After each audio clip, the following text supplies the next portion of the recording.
Hey guys, Chris Harper. I'm the chief storyteller at Better Man, and I want to talk to you dads about gratitude. You know, I grew up in kind of backwoods Kentucky, didn't have a whole lot. And like any dad, any good father, I wanted more for my kids.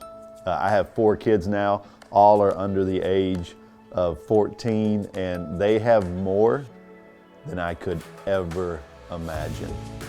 But it's interesting, growing up with not a whole lot, it seemed I was more grateful for what I had.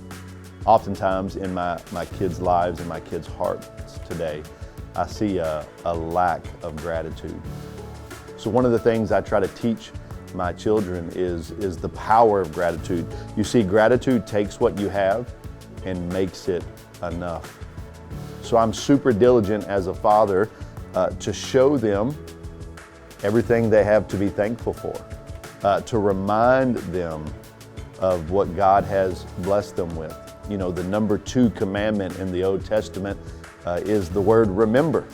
God was always telling His children to remember because they were always prone to forget His faithfulness, His goodness, His provision.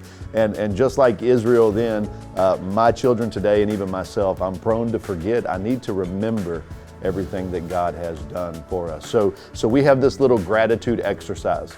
Every morning on our way to school, if we stop at a stop sign or if we stop at a stoplight, my kids know that once we stop, they have to say something they're thankful for, something they're grateful for.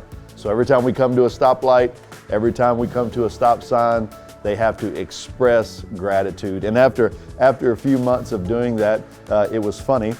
We weren't even going to school anymore. We were going out to eat or we were going to church, and then all of a sudden they would come to a stoplight or come to a stop sign and they would just say something they're thankful for, whether it was with me, their mom, other family members, but they were expressing gratitude any chance they got.